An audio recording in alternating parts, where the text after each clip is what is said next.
capital A, that is a coefficient matrix which is 1, minus 1 and 1, 2, 1, minus 3, 1, 1 and 1.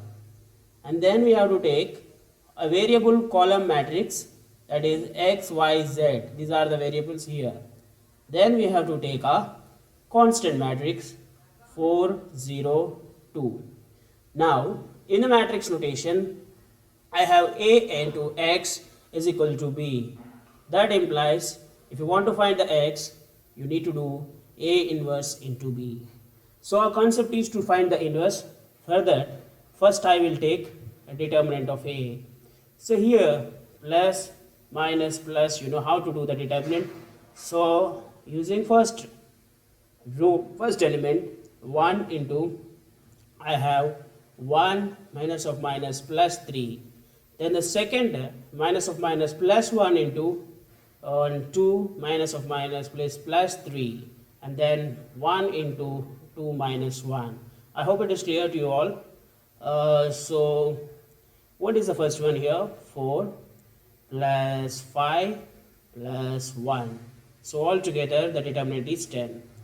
Now after finding the determinant, you should go for adjoin A. Now adjoin A is a whole matrix, will have 9 elements put in the brackets. So every element cofactor you need to find, and then that cofactor matrix you should do transpose.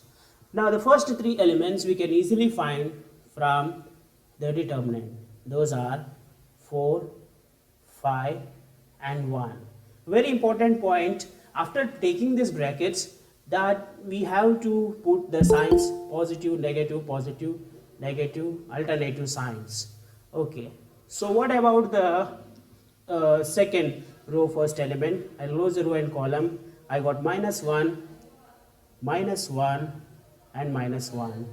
Close the second row and second column, that is 1 minus 1. Close the second row third column, then it will be 1 plus 1. I hope it is clear. The third row first column, that is 3 minus 1. You have to find all the elements. Third row second column, so it is minus 3 minus 2, and the third row last column, it will be 1 plus 2. If you want, again you can check the second row. If you cancel, and first column minus 1 it is there, 1 minus 1 it is there, 1 plus 1 it is there. Then the third row 3 minus 1, minus 3 minus 2 and 1 plus 2. So your adjoin A is the transpose of it, that is 4 minus 5 and 1.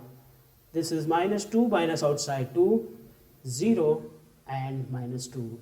In here 2, 5 and 3. Remember it is 1 plus 2.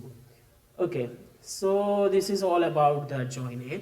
Your A inverse is actually 1 upon determinant of A into adjoin A. Now I would like to find the x which is A inverse into B. That means 1 upon 10, that is the determinant, with the matrix 4, 2, 2, minus 5, 0 and 5, 1, minus 2 and 3. We're going to multiply with 4, 0, 2. I hope it is clear. Let us have a normal multiplication. Row with column, I have a 16 plus 0 plus 4. Next you have a minus 20 plus 0 plus 10. Then we have a 4 minus 0 plus 6. So this is coming out to be, I will take down. So here we are not having the space. So here 1 upon 10 multiplied with first one is 20, second one is minus 10, third one is 10. So when we divide, your x is 2, y is minus 1 and z is 1.